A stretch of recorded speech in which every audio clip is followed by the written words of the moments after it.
Welcome, dear listeners. I'm Jonathan Carlin. And I'm Benjamin Carlin. And we invite you to join us through the Griffin door, your one-way ticket to the enchanting world of Harry Potter. So grab your wands and dust off your broomsticks and join us as we unlock the dark corridors inside Order of the Phoenix, Chapter 2, A Peck of Owls. Oh man. Okay, we're in it now. We're in it. I mean, this Chapter 2 is, I feel, a rather stark contrast from Chapter 1. I mean, absolutely it is, yeah. Yeah, we kind of go from a little bit like dark and intense. I mean, arguably one of the most, one of the darkest first chapters of the story. Yeah, like Dementors show up. Yeah, pretty hardcore. This chapter, I feel like by comparison, is going to have like a very comedic undertone if you're willing to see it that way. I mean, there's like Mrs. Figg yelling at Mundungus the entire time. Yes. There's like Vernon not being able to pronounce Dementors. Yeah. And I think he takes like 11 different stabs and chooses a different word each time. It's really not the words you're choosing are harder to say than Dementor. Well, you know, the major irony too is that the title "A Peck of Owls" is actually a it's not a misquote, but it's Vernon attempting to say a pack of owls. A pack of owls, yeah. And he says a pack of owls. Yes. You know, and it's kind of funny that the chapter title comes from Uncle Vernon. It kind of is. And then what's even like a little bit more fitting is that like you wouldn't call a herd of owls or a flock of owls a peck. Like this is one of those animals that has like a funny word for its like group name. Like a flamboyance of flamingos. Yes. Yes. Oh gosh, I feel like it's like a very government sounding, like a Congress. It's a parliament. A parliament. Parliament of owls, which is also then very fitting because it is he's getting a lot of owls from the Ministry of Magic in this particular chapter as well. And then I also found out just about this chapter is that there is a chapter in the Silver Chair in the Chronicles of Narnia titled A Parliament of Owls. So it's like possibly like a reference to that. I don't know. Oh, I could totally see that. Yeah. I think actual owls come together to discuss things in that chapter. Oh, wow. Okay. Because, in Narnia, the animals all talk and stuff. Right. And a parliament would be like them doing governing things. Yeah. Yes. But it's also a double play because it also works for the collection of a group of owls. Exactly. Yeah. Very clever. Very clever. So the other thing we got to talk about here is the chapter art, which like, it's funny because when I look at it, I interpret the character to be Mrs. Figg. Dude, so do I. But then once you read the chapter, it's almost certainly Petunia. Yeah, because Mrs. Figg doesn't get any letters. Mrs. Figg doesn't get any letters. And the owl that delivers the Howler to Aunt Petunia like flies in and like drops it like on her head. Yeah. And so it's like, it's definitely Petunia, but I can't help but feel like the shoes, especially that she's wearing, look like what they describe as like the carpet slippers. Yeah. A little bit that Mrs. Figg is always wearing. I don't get the feeling that Petunia would be a shoes inside the house kind of person. You know what? I'm inclined to agree with you. And yet, she also doesn't seem like a barefoot kind of person. You know what I mean? Interesting. Well, where does she land? Maybe she's wearing like in-house slippers. Probably. Yeah. That would make sense. Because I can't. She's like not fun enough to be barefoot. No. Yeah. Being barefoot's like, I mean, it's like living wild and free, you know? Exactly. But also, it's funny because it's like Petunia's never described as particularly like a looker, maybe. No, yeah. But I almost feel like this one is doing her like a small disservice. She looks significantly older than you'd expect her to be. She does, yeah. Especially considering the fact that it's funny because we're starting to like age into the age that like most of the adults are supposed to be in the Harry Potter series. But she's probably like 37, 38. Right. Yeah. Like, you wouldn't look this old. I don't think. She looks like the like mean vice principal in every 90s movie ever. Oh, absolutely. Yeah. Or she could be like Madam Pince. No issues. Right, like if this was the depiction of Madam Pince, I'd be like, oh, of course. Yeah. Yeah. So anyway, that kicks us off for kind of the first look, the chapter art here for chapter 2 of Peck of Owls. Would you like to do our opening sentence? Well, but of course, Ben.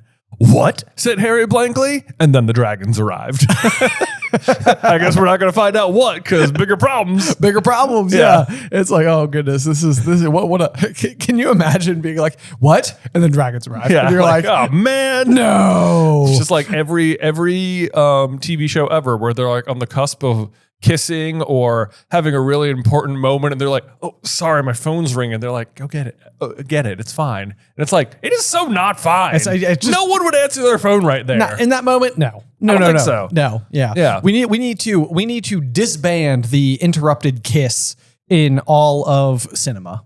Yeah. Yeah. Especially by means of phone. Yeah. Exactly. Yeah. Exactly.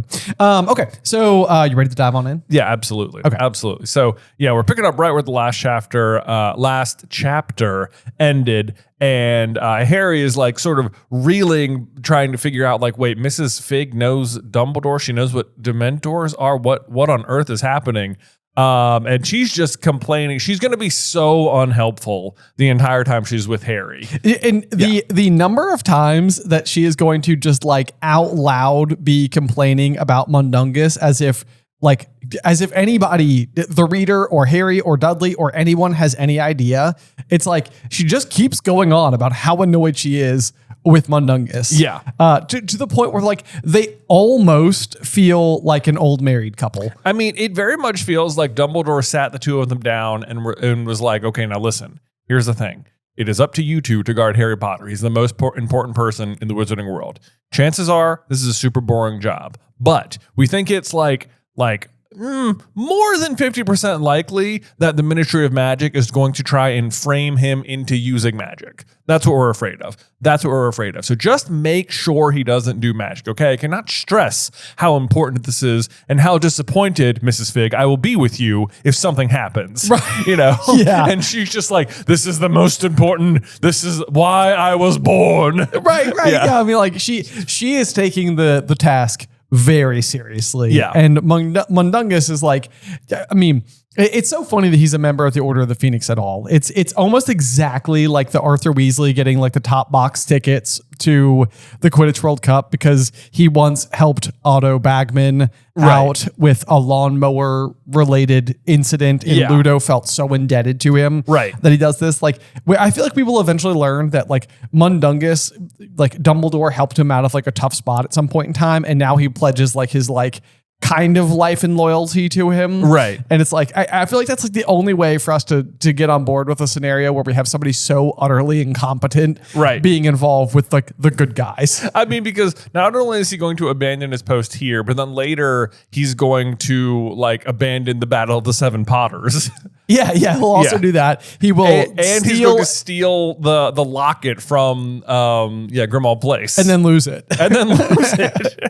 He gets, honestly, like Umbridge lures him, doesn't lure him away here, but Umbridge takes advantage of his absence here. Not really. She inadvertently takes advantage of his absence here. Right. And then she will later steal the locket from him. So she is like just messing with him. So maybe that's like the real like measuring stick we have for Umbridge is that her level of competence matches Mundungus's level of incompetence, which is not a compliment to either of them. Yeah. I suppose then both of them are spying on they intersect a lot, Umbridge and Mundungus, because Mundungus is spying on them at the Hogshead when they host the DA meeting.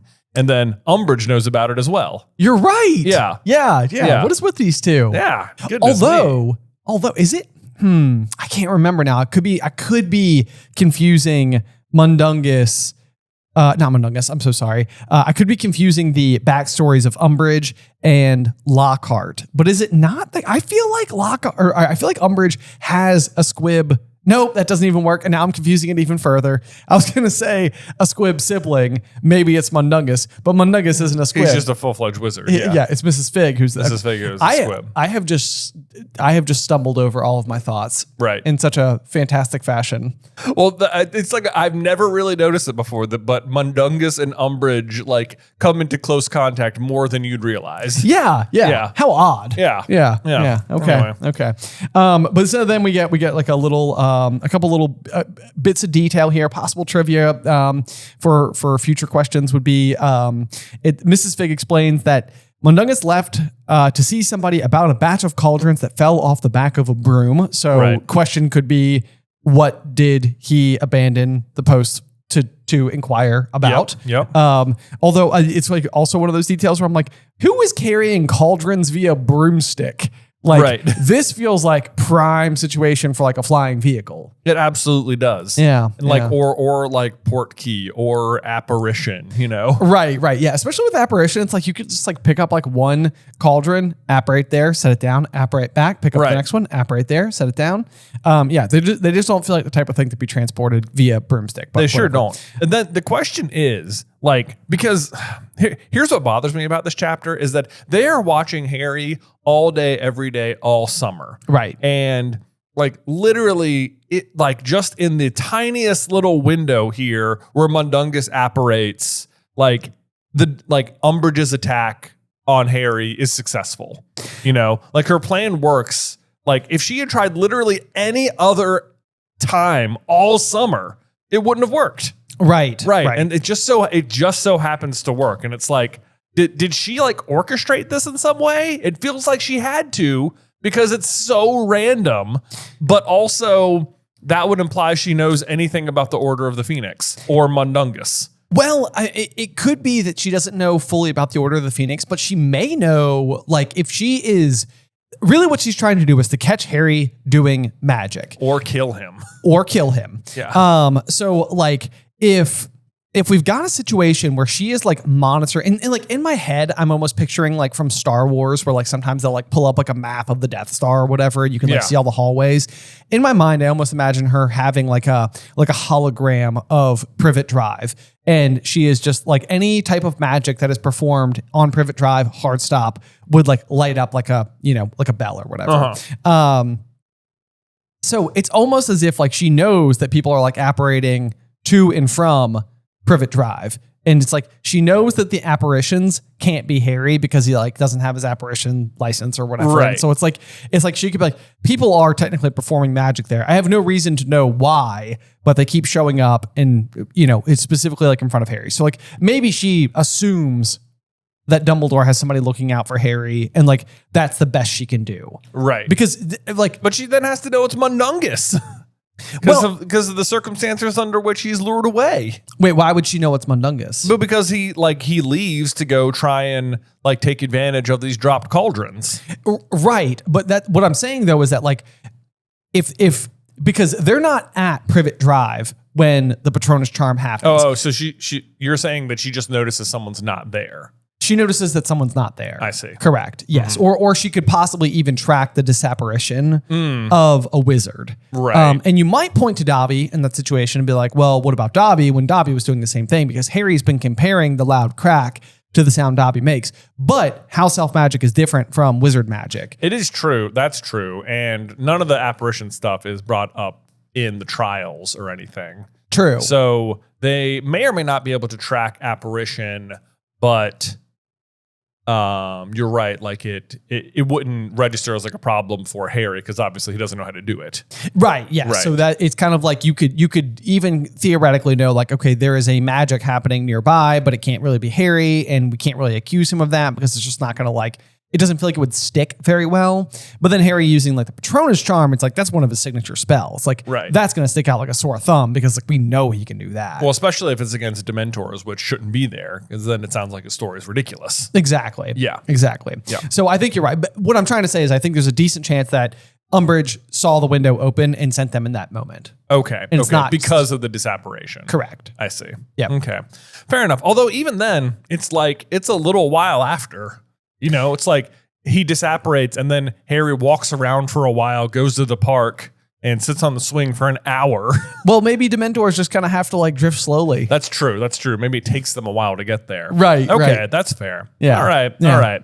I think that solves that for me. Okay, cool. I will let that be the reason.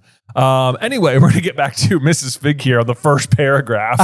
Who's like, I put Mr. Tibbles on the case. Yes. And I feel like Mrs. Figg, if it takes the Dementors a while to find Harry, I mean, it takes her even longer.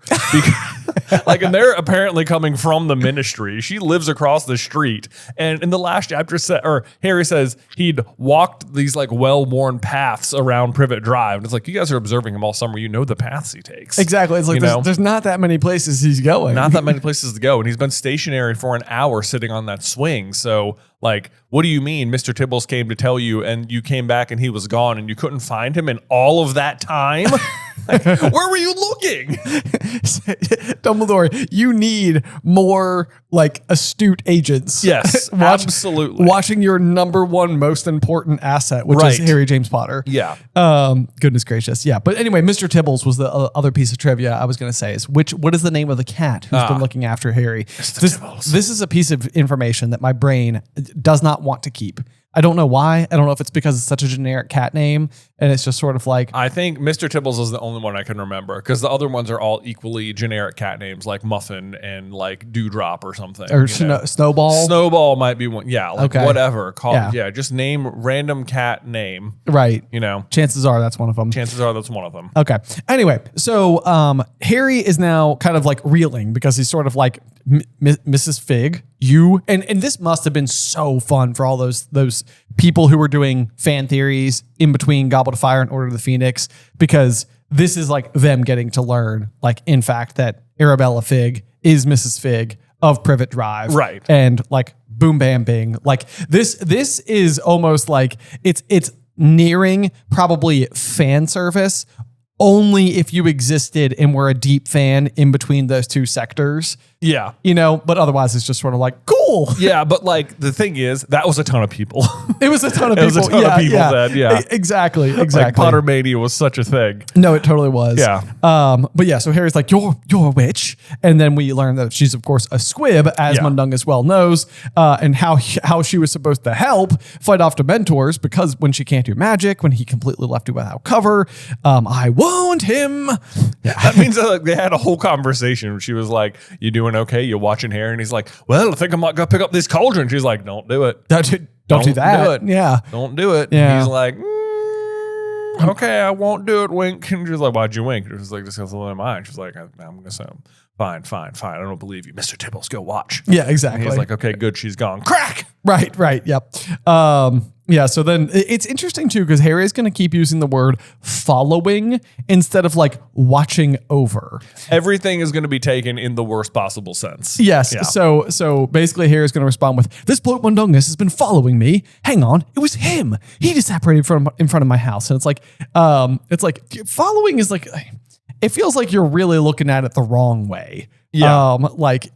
Basically this is sort of like, Harry, what you're learning right now in real time is that you haven't been forgotten about and that people were looking after you to make sure you were all right. Yes. So it's like that's what he's learning, but all he's going to take it as is like, but why didn't you tell me? And why were they following me? Right. It's not like he says protecting and she's so angry. She's not like, I wouldn't say following, more like protecting. Yeah, exactly. Yeah. Yep. Yeah. But so anyway, yes. But luckily I'd stationed Mr. Tibbles under a car just in case. And Mr. Tibbles came and warned me. By the time I got to your house, you'd gone. And now, what's Dumbledore going to say? Yeah. Like, why did it take you so long to find him? I don't know. She had to get those slippers and fill her purse with cat food. Exactly, right. She apparently is still carrying around the cat food the whole time. Yes. Well, it sounds like a lot of it. Yeah. We're going to get to that in just a minute. Yeah. But then she just keeps making it worse, even though she's trying to make it better. She's like, of course I know Dumbledore. Who doesn't know Dumbledore? And it's like, this is the worst thing you can say to Harry here. He's like, you, Mrs. Figg, have been in contact with Dumbledore when I, Harry the Chosen One Potter, have been sitting here all by my lonesome. All by my lonesome. It's like there's not a really humble way for me to explain how bad that makes me feel. Yeah, like it doesn't look good though, because I saw Voldemort come back and I've been stranded here, and now I find out that one, no one told me you were a squib, and two, that Dumbledore's talking to you, the apparent squib, and not me. No offense. No offense. Yeah. But if you could explain anything right now. Right. That would be super helpful. Yeah. Then Mrs. Figg is going to go and start being kind of like rude to Dudley, which is kind of interesting as well. Cause it's like pretty much since like Hagrid showing up on the Hut in the Rock, it's so infrequent that we see anybody else interact with Dudley other than like the Weasleys. Well, the Weasleys, yeah. And then obviously the Dursleys, the parent, Petunia and Vernon. Yeah. And so it's just funny how it's kind of like as enamored as the Dursleys are with their son, Mrs. Figg is so not. Not even a little bit. Yeah. Get up, you useless lump. Get up. Yes. Jeez. Of course, she can't lift him up at all, and Harry's like, I'll do it. And Dudley is apparently just not using his legs at all. He is just like being dragged by Harry from under the shoulder. Right. Yeah. A weight that you can almost just like feel right through the pages. Because I mean, if you've ever tried to pick up somebody who decides to just go like limp on you. Yeah, who's just going dead fish. Yeah. It's so hard to move them. Like it doesn't matter. It doesn't matter to their size at all. Like Yeah. when my daughter does this, who weighs 32 pounds. Yeah. It's a struggle to move her. Yes. So it's I can only imagine that Harry's really fighting an uphill battle here. Right. So he's doing that, and then she's not even like helping. It's not like they each take a side or something. Right. Yes. And then she will also not pay attention at all to Harry's struggles as he tries to move Dudley down the street. In the meantime, she's like, hurry up. like, hurry up. Excuse me. Right. This guy's like a boxing champion, okay? It's like heavyweight division. Right. But then she's going to keep telling Harry to keep his wand out. Never mind the statute of secrecy now. There's going to be heck to pay anyway. We might as well. I love the phrases she keeps using. We might as well be hanged for a dragon as an egg. Yeah. We might as well be hanged for a dragon as an egg. I read it like 10 times and I still don't know if I know what it means. Okay. It is a play on like an actual Muggle saying, which is like, we may as well, I looked it up ahead of time, but it's like, we may as well be paying for a pony as a horse or something. But it's like, what it means is you're going to be punished for the smallest crime anyway, so you may as well just do the big crime. Oh, right. I get it. Okay, Yeah. so it's like it would be bad enough if we had a dragon. All we have is an egg, Right. But may as well just assume it's a full dragon. Exactly. Yeah. Okay. Right, okay. Right. Oh. They're going to treat the situation like it's a 10 out of 10, so we may as well, fill in the blanks. Yeah. Exactly. Right. Okay. Talk about the reasonable restriction for underage sorcery. This was exactly what Dumbledore was afraid of. So that is the key piece of evidence there, that Dumbledore was operating under the assumption that someone would do something that would make Harry look bad. Right. And that's exactly what it was. So it's even interesting that it seems like maybe like Dumbledore's concern over what would happen at Privet Drive, especially when he knows about the particular protection due to the bond of blood charm. It's like he's actually not worried about Voldemort attacking. He's worried about what the ministry is going to do. Yeah, that is interesting. He's way more worried at the moment about the ministry than he is Voldemort.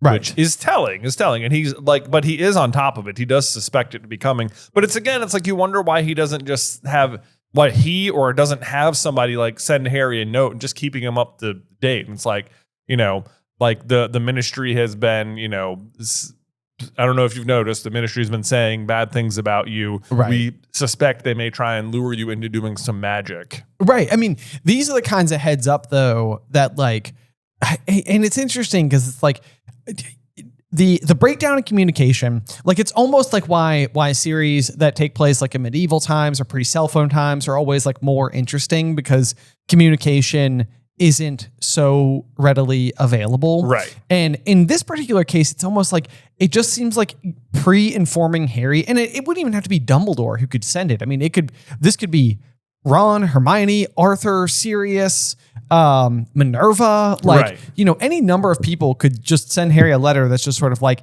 this is what we're concerned about. We want you to know that we have somebody on standby. They're not going to interfere with you. Like they're specifically told not to like reveal themselves or anything, but there is somebody nearby, like in case anything comes up. You don't need to act. And it's almost even as if like all that would do is make Harry less angry. And I think like the point of this early part of the book is to really make Harry angry. Right. Like it's like everything needs to go as wrong as possible in order for it to work as it needs to work. Yeah, pretty much. And that's pretty much what's going to happen. And then he says, why didn't you tell me you were a squib? Which like also that. Why couldn't she tell him that? And she's like, Dumbledore's orders. And it's like, why? Why are those the orders? I don't get it. It feels absolutely ridiculous. And yeah. The explanation is that like, I'm sorry I gave you such a miserable time, but the Dursleys would have never let you come if they thought you enjoyed it. It wasn't easy, you know, which I love. The implication is that Mrs. Figg actually a hoot. Right. She's like, I had to be, you don't understand how hard it is to be that boring. Yeah. It's like, I'm really fun. I breed measles. Yeah. Right. Newt Scamander's my friend. Yeah. Oh, you can my path. That'd be so great. That would be great. And that's what Newt does too, right? Doesn't he? I think eventually? He does. Yeah. Like half measles or maybe she breeds half measles. And he has whole measles. Yeah. They probably know each other, perhaps. Yeah, I bet so. Yeah. Communities like that are small. But like Dumbledore's orders. I mean, yeah, like to what end? And it's like, the Dursleys would never let you come if they thought you enjoyed it. I mean, how would they even possibly know? Exactly. It's like, this is like one of those where it's like, by the way, I'm a squib. I'm here and I live in Privet Drive on Dumbledore's orders. That's like the whole point of me being here. Yeah. It's like, when you come, I can teach you things. I can show you books. I can, like whatever. Like I can inform you about the wizarding world all the time. When you leave, all you need to say is that you didn't enjoy being here. Right. And make it sound terrible. They'll let you come back. They'll let you come back. Right. Yeah. But it really is, it is so the Quidditch World Cup dilemma that we talked about, where like Uncle Vernon is so struggling between getting Harry out of the house and letting Harry go do something that would be fun. Yeah, right. Exactly. But as long as, it's like if she just comes by every day and is even just like, could Harry come over and have tea? I enjoy it. Just like, and Harry's like, not here. I'm not here. And he's like, I'll send him over. Yeah. He'll be right there. I'll send him with the lawnmower, shall I? Yeah. Right. Yes. Let's see. And then this is, she's being so frustrating though. Like I cannot stand it. We don't really get to see her very much at all. But she says, how am I going to tell Dumbledore what's happened? I can't apparate. And it's just like, you didn't, which to me, this is another impossible breakdown in communication. It's like, you don't have a way to contact Dumbledore, even though you're on site for Harry Potter? like on Dumbledore's orders? Right, exactly. And then it's like, I think later in this exact book, Dumbledore's going to be like, the members of the Order of the Phoenix have more effective means of communication than Dolores Umbridge's fireplace, Harry. And it's like, yes, that's great. But I guess not good enough to give one to Mrs. Figg, whatever it is. Dumbledore's like, well, you understand she's a squib. Well, right? She's a squib, right? I mean, like, what's she gonna do? Who's she watching? Anyone important? You? Harry, you handled it, man. I knew it. A little full of yourself, honestly. Yeah, I know. And then Harry's like, well, I've got an owl. You could borrow her. And she's like, you don't understand that one. How's that gonna help? And it's like, that's literally the next best option. I don't know how that's not helpful. She's treating Harry's like, you don't understand. Dumbledore would need to act as quickly as possible. It's right. And this is, as of this moment, the fastest way you can communicate with him. Right. Yes. So what are you complaining about here? Dude, it reminds me so much of like the adage about planting a tree. It's like the best time to plant a tree was 20 years ago. The second best time is today. Right. It's like, okay, I understand that there are other faster ways in the wizarding world of communicating. Let's use the slow one because we don't have other options. Exactly. She's like, no, but owl won't be good. Anyway, this is so annoying. And she's like, oh, and then another, like, she says, but I was getting rid of Dementors. How to use magic? They're going to be more worried about what Dementors were doing floating around Wisteria Walk, surely. And she's, oh my dear, I wish it was so, but I'm afraid, Mundungus Fletcher, I'm going to kill you. It's like, what was she going to say? Oh, I wish it was so, but it's like, finish that sentence for Harry, please. Well, it's interesting as well, because it's like, this is another one where it almost feels like the loud crack needs to be the thing that interrupts what she's saying. Yeah. Because instead, she's just announcing her frustration with Mundungus to the air. and then he shows up. Right. It like works or something. Right. Yeah. It's like, is this the means of communication we're talking about? Like, is there some world like where, I don't know, like Deluminator technology is going on and she says Mundungus Fletcher, and because that's Mundungus's true love. Maybe Mundungus is part house elf and he can hear it when people say his name. Like half elf, like the lady in Fantastic Beasts.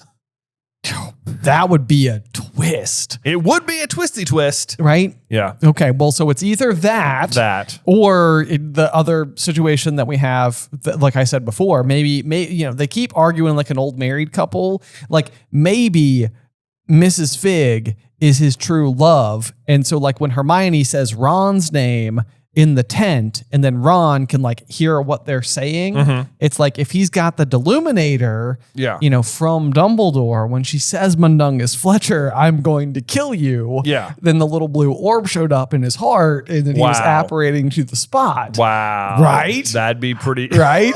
I don't want to Are you shipping Mundungus and Mrs. Figg? Listen, I don't want to be the one that causes the absolute onslaught of fanfic around these two. But I mean, around Figdungus? It's too good not to be a thing. It's too good. Yep, there you go. All right, ship it, y'all. Figdungus. Figdungus. It sounds terrible. Like a fig you found in poop. They are high in fiber. They are in fiber. Oh, gross. Okay, here we go. Then, speaking of whether or not we think Mundungus is part house elf or in love with Mrs. Figg, his description, let me know if this sounds familiar, is short, bandy legs and long, straggly ginger hair. That is Crookshanks. It's Crookshanks. No wonder Mrs. Figg likes him. Exactly, because he's half Kneasel. Mundungus is half house elf, half human, half Kneasel. Solved. Why does he describe the same as Crookshanks? It is so odd how similar it is. Yeah, and she takes care of Kneasels, and he looks like a cat apparently. I mean, literally the next sentence is that his bloodshot baggy eyes give him the doleful look of a basset hound. So I guess more doggish than cattish. He's got like the shape and hair color of Crookshanks, but the appearance of a basset hound. Yeah. Okay. Yeah. He's a real strange one there. Mundungus. This guy, Mundungus here. Whew. Yeah. But it almost does seem like she's shouting into the air about him. He shows up and then he's like, "Sup, Figgy? Sup, Figs? What happened to staying undercover?" "I'll give you undercover," cried Mrs. Figg. "Dementors, you useless, skiving sneak thief." Doesn't sound like she likes him there. Well, I mean, this is... but you know what? That's not how people like each other in Harry Potter, Exactly. I mean, how often is like Hermione just hitting Ron with stuff in the movies? Will you stop eating? Exactly. That's exact thing. And it had better be you who can tell them why you weren't there to help. It's a little bit longer, but it's the same basic, whack per word. Yeah. Whack per word. Whack per word. There. Also, she clearly knows it was Dementors right now. So I think there's a question sometimes where like Fudge is like, and Squibs can see Dementors, and it's like, yes, that clearly she can. Yes. Yeah. I agree with you completely. Like, I feel like that ends up being like a plot point later, and like Mrs. Figg is like a really terrible witness because it's like she says they stumbled or something.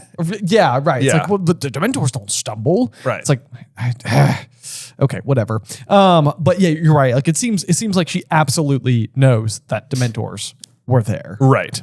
So let's see. And then Mundungus is like trying to defend himself despite Dementors attacking Harry Potter. And he's like, wow, it was a very good business opportunity. And I'm like, dude, shut up.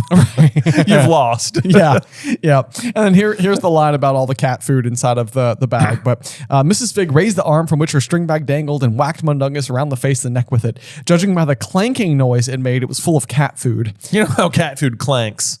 I was like, I feel bad for whoever gets this page from our book, but I was like, what is this, like canned? Like not that it matters, but like kibble doesn't exactly like clank. Yeah, I think it's like cans of cat food. In what, like cans of wet cat food? Yeah, like wet tuna. Like who's carrying around wet tuna? He was carrying around just a bag full of cat food tins. Yeah. You know? Yeah. And mind you that it is like 9:30 when all this is happening at night. Okay. So like she is apparently, before any of this stuff with Harry happened, she was just walking around with a bag of cat food and was interrupted by Mr. Tibbles. And she's like, "What? Where is he, boy? What? The old well?" And then you got there and was like, "He's not in the old well." I don't know where on earth would Harry Potter be? Probably. This is a pickle. Probably that swing. I better not go look. Probably have time. Yep. Yep. Oh man. But anyway, so now though we kind of get the explanation as to why we're not going to end up using the owl, because basically Mrs. Figg is like, someone's going to tell Dumbledore.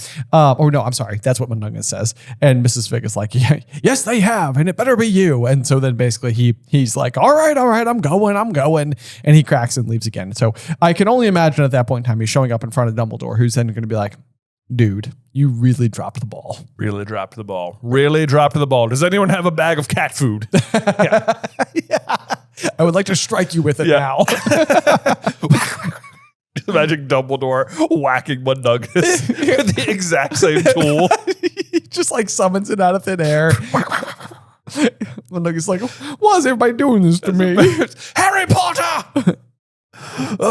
Anyway, let's see. And then Mrs. Figg is also going to just straight up, she's so scatterbrained, you can tell at this moment, but she's like walking Harry back.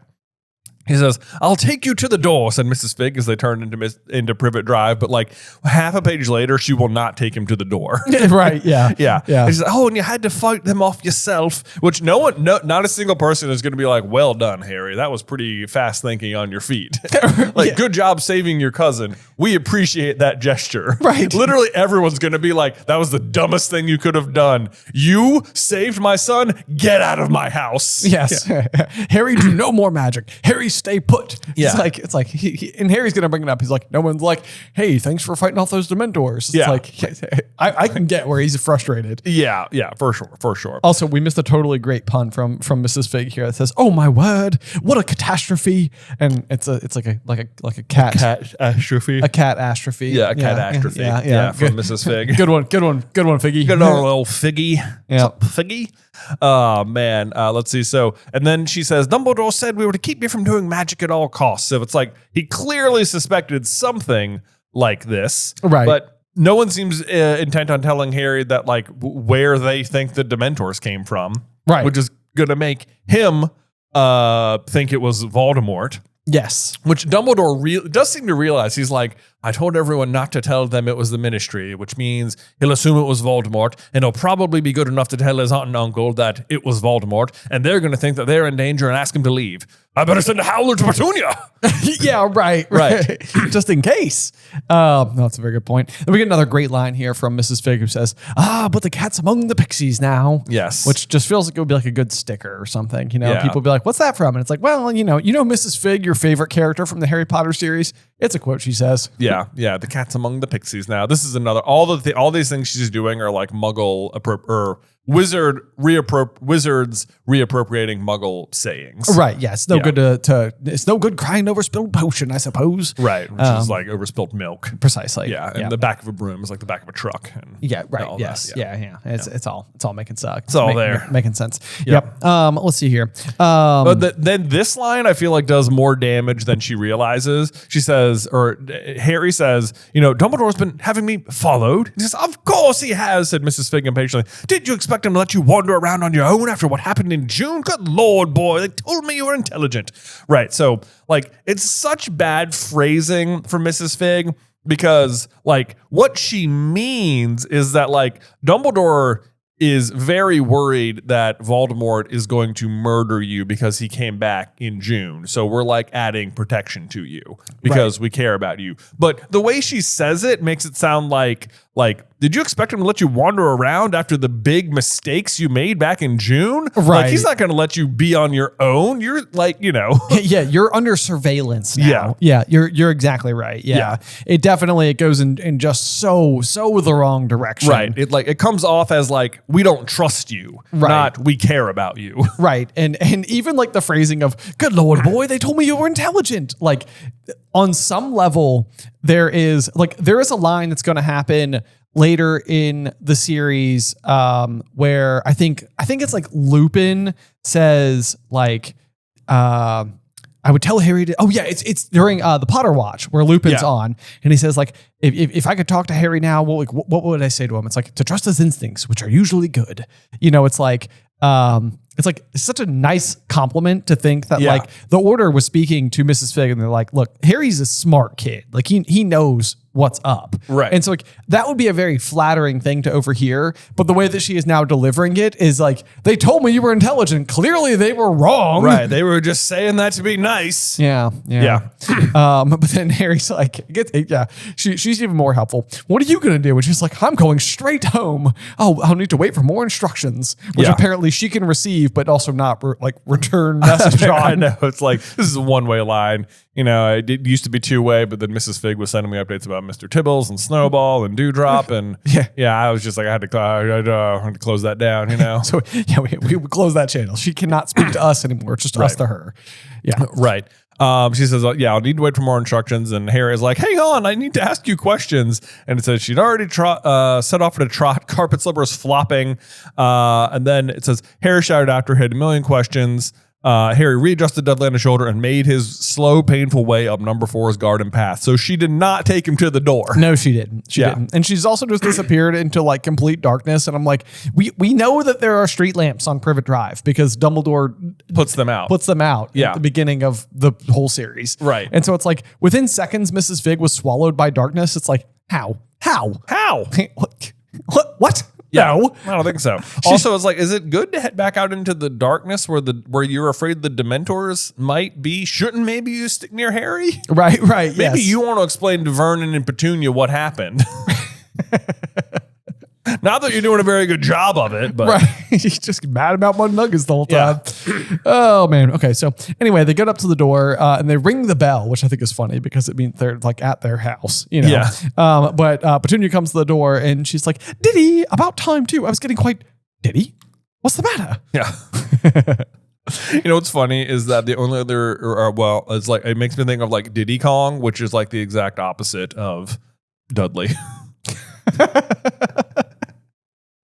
Because Diddy Kong wears a hat. Because Diddy Kong, wears that like visor and he has like a fun shirt and he's a monkey and really nimble. Right. And has race cars, Okay. Yes. I'm following now. Diddy Kong Racing. I see the difference. Yeah. You see the difference. Yeah. And then Dudley throws up on the floor mat. Which is there. Which is just really too bad. Yeah, bad timing. Yeah. But then on the next page, I'm sure you're about to say this exact thing. Harry's uncle came galumphing out of the living room, which just 10 out of 10 use of the word galumphing. We're not using nearly often enough. I know, right? Yeah. We need much more galumphing. Way more world. galumphing. Yeah. Right. Then it's really funny too because like we already know that the Dursleys are wildly obtuse when it comes to their son, but they are going to go to lengths to make sure that like whatever is wrong with Dudley is not Dudley's fault. Oh yeah. So they kick off with did Mrs. Polkus give you something foreign for tea? Which I'm sort of like, what would that even be? I mean, I think it sounds like something like non-British. It's like, yeah. Not only do they not like wizards, they don't like anyone even a little bit different from them, or anything from anyone a little bit different from them. That sounds like them, though. Yeah, it does sound like them. Although I'm always surprised that like his immediate blame doesn't go to Harry here. Oh, true. Right? Yeah, his immediate blame goes to Mrs. Polkus. So that's something. At least we got that going for us. Yeah. And then he's like, hang on. You haven't been mugged, have you, son? And I always read that line as if there's like a small amount of like disappointment in his voice. Like, you didn't get mugged. You didn't get mugged, right? Like that couldn't happen to you because you'd like punch him. Give him the old 1-2. Yeah, give him the old 1-2. Yeah. Yeah. And also just like I'm so used to reading the word muggle in Harry Potter books, it always reads to me as, hang on, you haven't been muggled, have you, son? Unfortunately, he has. He has, yeah. You got a full dose of being a muggle. Yep. And all the kerfuffle, just another fun, delightful word. Kerfuffle and glumphing and I know, yeah. Really flumping around on this page. We're using the F sound really well, which I think actually the effing will get dropped somewhere in this chapter as well. Yeah. So, we're really using that sound nicely. I mean, Harry froze, foot on the staircase, face screwed up, Wow. Right there. Yeah. A lot of F on this page. a lot of effing going on. A lot of effing going on. I don't want to think about that in the Dursleys. No. Harry is trying to escape this situation, and then Dudley finally finds his voice and just says, him, which is incorrect. But from his point of view, it probably does feel that way. Well, okay, so and I'm curious about it because I don't think Dudley fully understands what happens yet, because the thing you do have to keep in mind is Dementors are invisible to Muggles. So like Dudley doesn't know what just attacked him. He didn't see this kind of Grim Reaper-esque entity attempting to knock him over and suck his soul out or anything. Right. So as far as he knows, everything just got really dark, really clammy, really cold, and he felt like he'd never be happy again. Yeah. But the thing that we know will happen in just 1 year's time is that Dudley will recognize that Harry did in fact save him. And he leaves the teacup out and I think Harry thinks that Dudley's booby trapped his door or whatever, but really it was almost like Dudley trying to do a kind thing. Right. And so whether or not he has fully figured out, because he's going to speak in very vaguisms, he will eventually say that Harry pulled out his wand, which makes it sound like he's accusing him.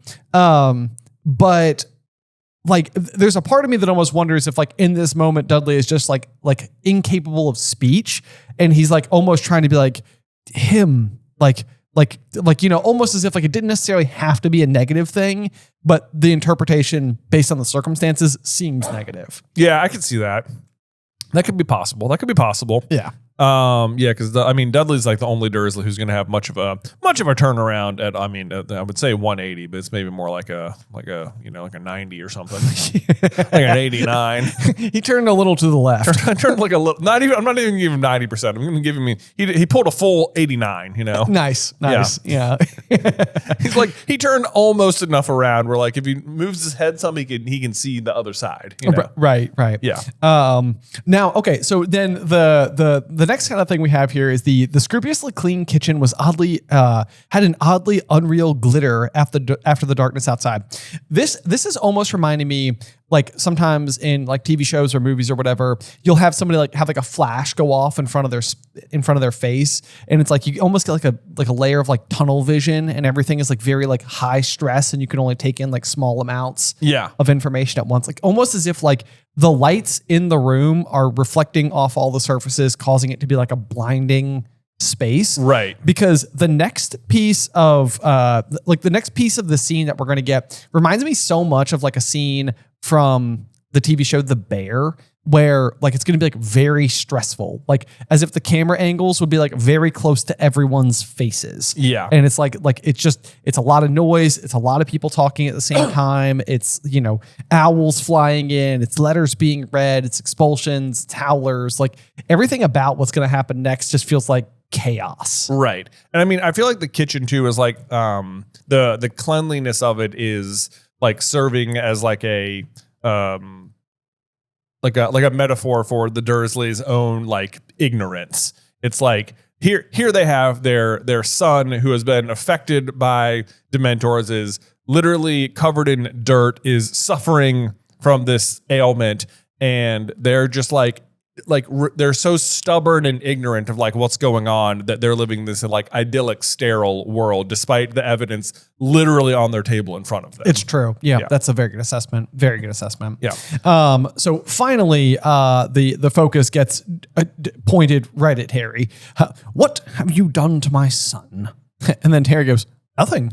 And it's like, this is like where I feel like Harry is starting to do the thing where it's like he is not saying nearly enough fast enough. Harry is like given the serious black defense in the kitchen here. Right. Yes. Yeah. It's like, what did you do? I might have killed him. Yeah. It's like, I may as well have. It's like, Harry, calm down. You need to be a little more like situationally aware here. Right. It's like, understandably the Dursleys are not going to respond well to anything you say under any circumstances, and not to be wrong, like to no fault of your own, they are the worst. Right. Like they're going to put up a challenge. However, you could probably be like, here's what happened. Yeah. Like what have you done to my son? You could be like, I saved him. Like, yes. Yeah. Don't say nothing because clearly something did happen to Dudley. Right. Yeah. Yeah. Nothing. I didn't do anything. What are you talking about? That's a weird question to be asking right now. Yeah. What's the matter? Wait, I mean, a Dementor did something to him. Is that what you mean? Yeah. Like, I was confused because you asked what I did to him. You need to be a little more specific because like, I didn't do anything. When we were growing up, our dad would often say the phrase, hear what I mean. Yeah. And what it meant was in this specific situation, he would have asked the same question and we would have said nothing. And he'd be like, okay, back up. You know, I meant what happened? Yeah. Well, because our favorite way of dodging questions was to answer them very technically or very like specifically. We did? Well, I think that's why why he would do that. Oh, yes. I see what you mean. Like he would say something and you would answer only the most narrow. You would know what he meant, but you'd only answer the most narrow version of the answer. Yeah. Right. Yeah. Like poking our little brother with a stick or whatever. Yeah. Like, stop touching your brother. And he'd be like, I'm not touching him. Right. The stick is touching him. Exactly. I don't know what you're talking about. Sorry, Dad. Yeah. So it says, what did he use his thing? Slowly, tremulously, Dudley nodded. I didn't, Harry said sharply. Also not true. It's like, Harry, yes, yes, you did. Yeah. Like, you did use magic. Yeah. Yeah. But he does clarify. I didn't do anything to him. It wasn't me. It was...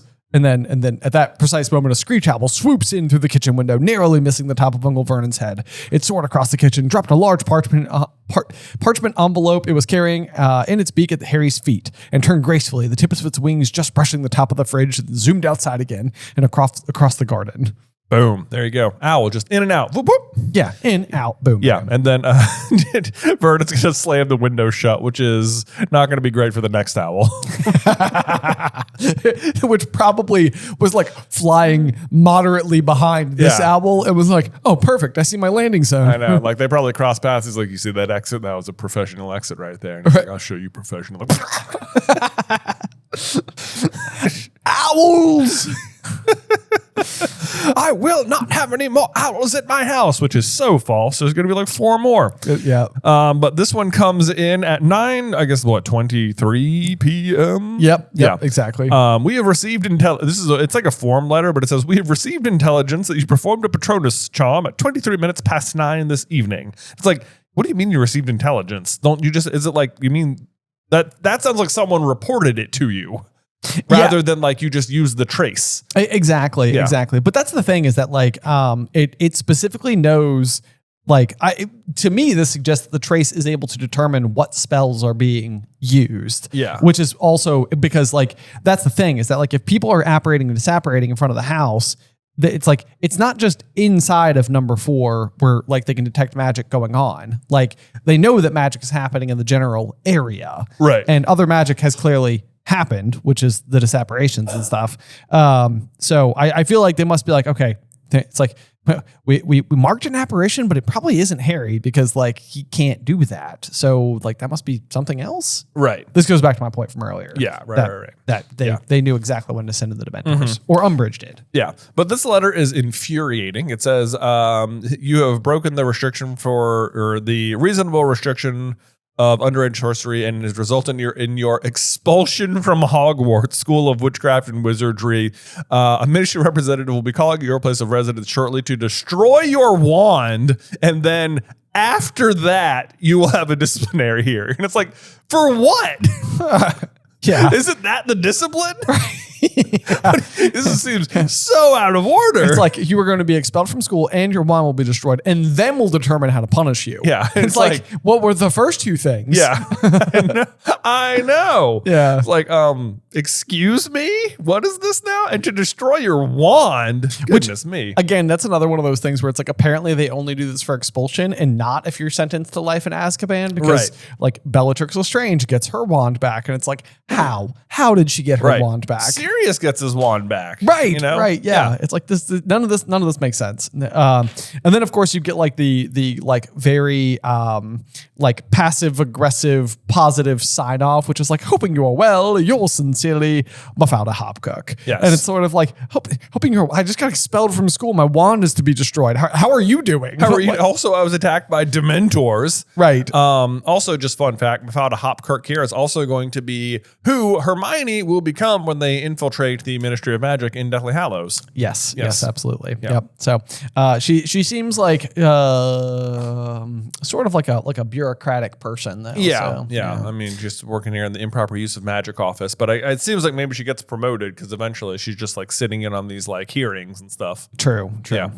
Anyway, okay, yeah. So Harry read through the letter twice and was only vaguely aware of Uncle Vernon and Aunt Petunia talking in the vicinity. That's again like one of those situations where it's like I can almost imagine the scene like where it's like very close up, like on Harry's face, and you're hearing all of like almost like a staticky kind of noise that is slowly overwhelming the sounds of Vernon and Petunia shouting at each other, and then it like snaps into place. It's sort of like, oh no. Yeah.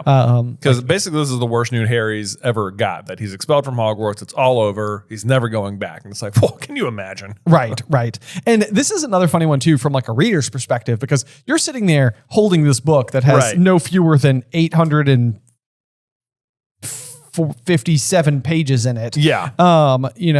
And it's like, he's not going to get expelled. It's like there's too much book left. So this is like one of those like situations where it's like, more than Harry. It's like the story can't be over because there's too much book left. And yet the other thing this does nicely though is because like you're right. Like you're reading this and you're like, no, come on, calm down, Harry. Like clearly you're going to school, okay? Right? Like you've got enough plot armor for that. But what it sets you up for then is book 7 where Harry's like, I'm not going back. And you're like, well, yeah, you are. Like, of course you are. But then he doesn't. Yeah. He actually doesn't do his 7th year. Yeah. It's a very good point. But I also think that Harry's reaction is really kind of fascinating as well, because like he basically just immediately is like, well, I'm going to have to run for it. Like, I don't know where I'm going to go, but like, at Hogwarts or outside of it, he needed his wand. Yeah. And all I can assume is that this is sort of like Harry knows what the ultimate relationship with Voldemort is. And it's sort of like, I'm like, if I get rid of my wand, I'm dead. Yeah. Like, so I'm not like, that goes back to the phrase from Mrs. Figg about the dragon and the egg or whatever, where it's like, I'm not giving up my wand. Yeah.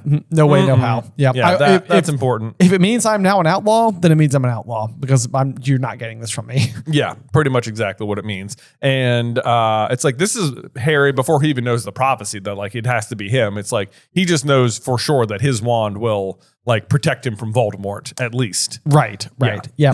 So this is where again, Harry's not really paying attention to what's happening in the room. He's getting ready to leave, and Uncle Vernon is like, well, where do you think you're going? I haven't finished with you, boy. And Harry's just sort of like, get out of the way. You're going to stay here and explain how my son, if you don't get out of the way, I'm going to jinx you, said Harry. It's like, you can't pull that one on me. I know you're not allowed to use magic outside of school. And Harry's like, well, they just chucked me out. So you got to count of 3. Yeah. 1, 2. Yeah.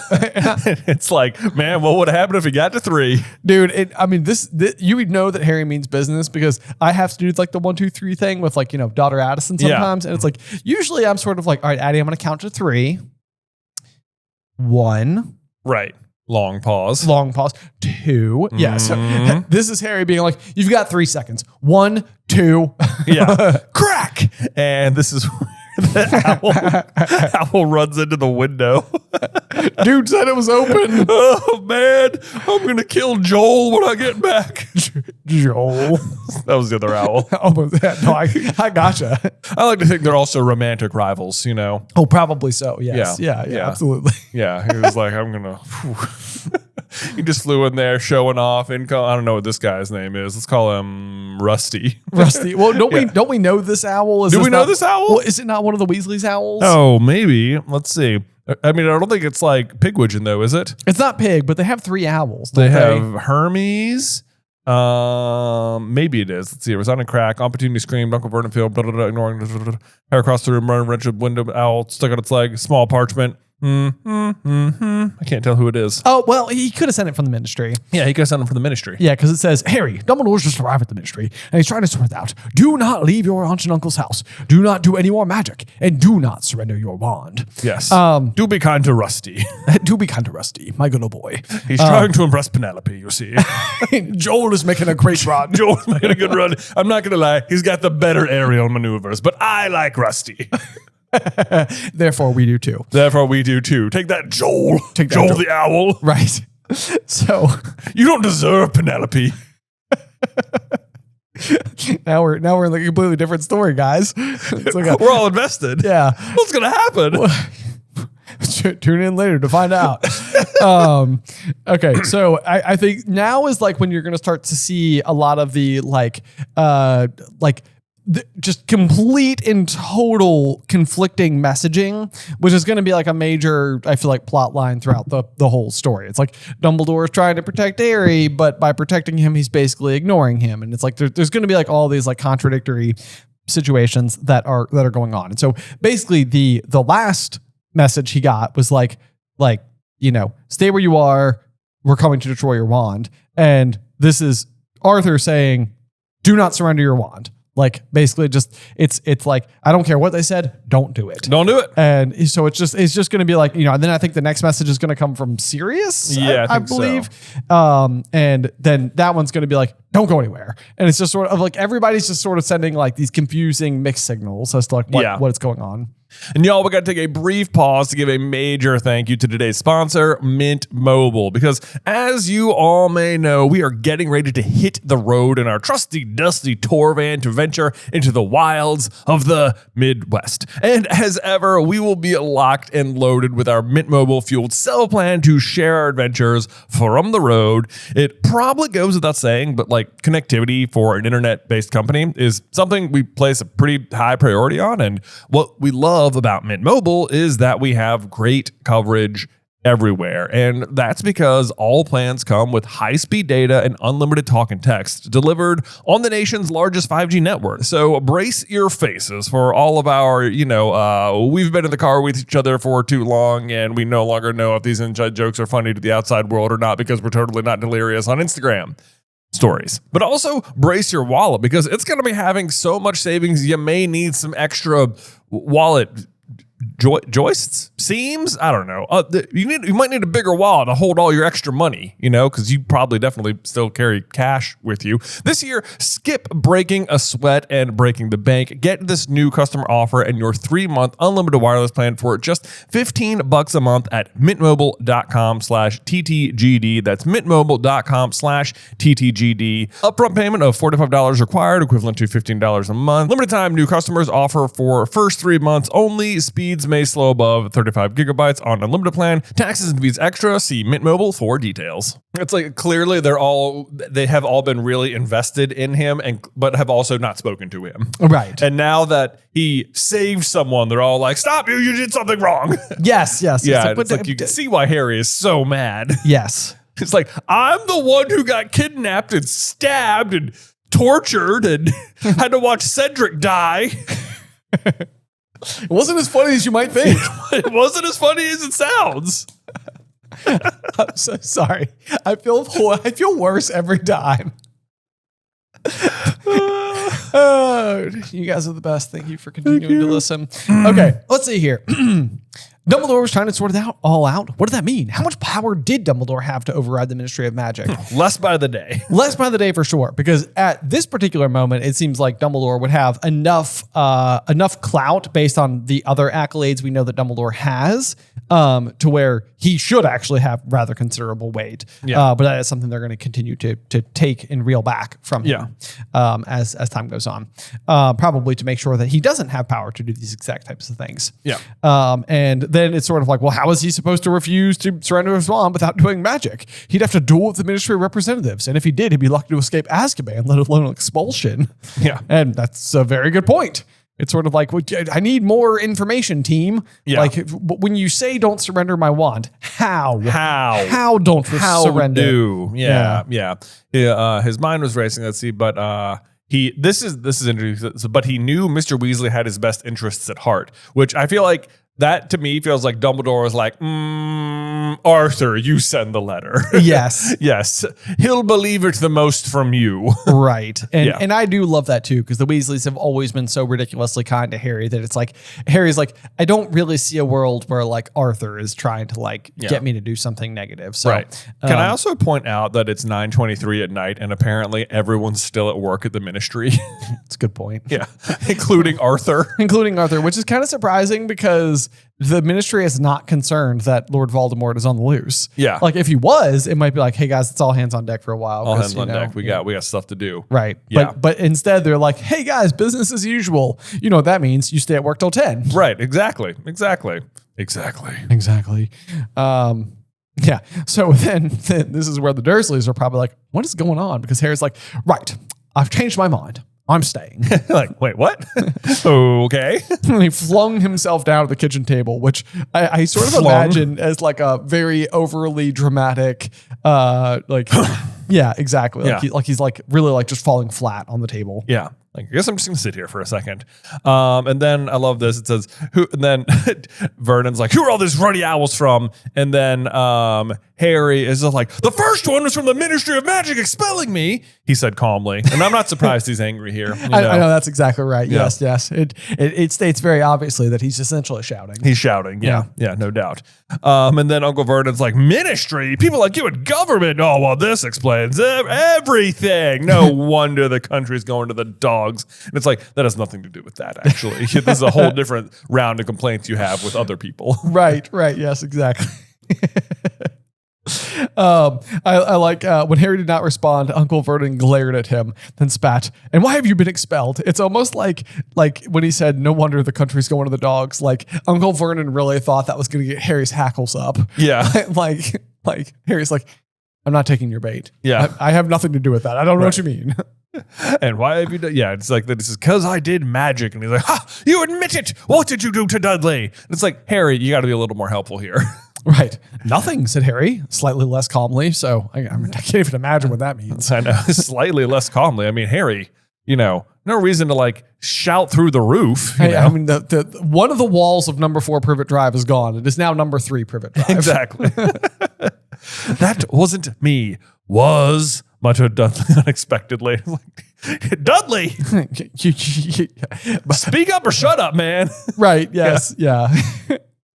Like, but again, it's almost like he using the word, like saying was sounds like he's like that wasn't me. It's like, it was, but I'm still almost in my head imagining a little bit that like Dudley is just like incoherent and saying things at the worst possible times. Yeah. Like it's almost like he's not contradicting what Harry said. He's just being like, was. Yeah. Like, well, that's all I needed to hear. Like, yeah, believe him right now. Sure. Right. Yeah. But he does then end up saying like, go on, son. What did he do? Tell us, darling. Pointed his wand at me, Dudley mumbled. So yeah, that doesn't sound so good. Maybe Dudley just doesn't fully understand what Harry did for him yet. Yeah, I don't think so. And then he says, oh, Doc, everything dark. And then I heard things inside my head. And then, closely followed by neighbors this is then like where Harry just like makes fun of them for like, Uncle Vernon opportunity exchange looks of utter horror. If their least favorite thing in the world was magic, closely followed by neighbors who cheated more than they did on the hosepipe ban. People who heard voices that were definitely in the bottom 10. So last chapter when Vernon was complaining about his neighbors like running their sprinklers at 2 a.m, he's just complaining that they're doing a better job of cheating than him. Exactly, because he's definitely doing the same thing. Because he's doing the same thing, yeah. And then you get the question from Petunia, which is just a great question. What sort of things did you hear, Popkin? Yeah. And then Harry sort of like dials down on it and says, what would spoiled, pampered, bullying Dudley have been forced to hear? Yes. Well, that we actually have something of an answer. We made a video about this. And there has been like comments from the author who said he saw himself for the first time as he really was. This was an extremely painful but salutary lesson that began his transformation. So basically, despite growing up and spoiled and having all those like magical catastrophes happening around him, what Dudley actually sees when the Dementors come is like all the pain he has like caused others, and he's feeling like all the guilt of that at once. I mean, it's very interesting because like it's, even if you apply it to Voldemort in the end, like remorse is the incredibly painful thing that like Voldemort, I mean, Hermione theorizes that Voldemort would be incapable of doing because it would be too painful to put himself basically back together by extending this level of like empathy to all those he's harmed. So it's, I mean, I don't want to put Dudley in the same camp as Voldemort because that's just not fair. But it is interesting that like feeling the ramifications of the negative things that you've done to others being so painful is kind of like a theme that holds true. Yeah. As the story presses forward. So yeah, I could definitely see that. It makes a lot of sense. And Dudley, like you mentioned, is the one who makes that 89-point turn. Yeah. Right. You know, so to which end it's like maybe this was the cat. I mean, obviously this whole situation is the catalyst for it, but perhaps feeling all of that guilt is also part of it. Yes, definitely. Yeah. Yep. He's putting his own soul back together. Exactly. Wow. Look at Dudley. Yeah. Good look for at him. Diddykins. Right. Look at little Diddy Kong racing. Diddy Kong. How come you fell over, son? What you fell over for? I didn't do it on purpose. No, he says, tripped. And then he gestured at his massive chest. Harry understood. Dudley was remembering the clamming cold that filled his lungs, the hope, as hope and happiness were sucked out of him. Horrible, cold, really cold. Felt as if, and then Harry supplies, as if you never be happy again. And Dudley whispers, yes. And I feel like that's a special like moment for them because I bet that Harry and Dudley have never been on the same page before. Yeah, I agree with you. So it's like this is one where it's like Harry is able to literally like finish his sentence because he's like, I know what you felt, man. Like that sucks. And I even think that kind of goes like a little bit further. It's like Dudley can't help but know, like you just put words to the exact sensation I went through, which must mean you've also felt it. Yeah, I think he probably comes to terms with that later on. Yes. Yeah. But then I feel like Uncle Vernon, he gives like a pretty succinct assessment of the effects of Dementors. He's just still attributing them to Harry. He's like, so you put some crackpot spell on my son so he'd hear voices and believe he was doomed to misery or something. And it's like, that is pretty much what they do. It's like, but Harry didn't do it. Yeah, but Harry didn't do it. Yeah. Right. Yes. And how many times do I have to tell you? It wasn't me. It was a couple of Dementors.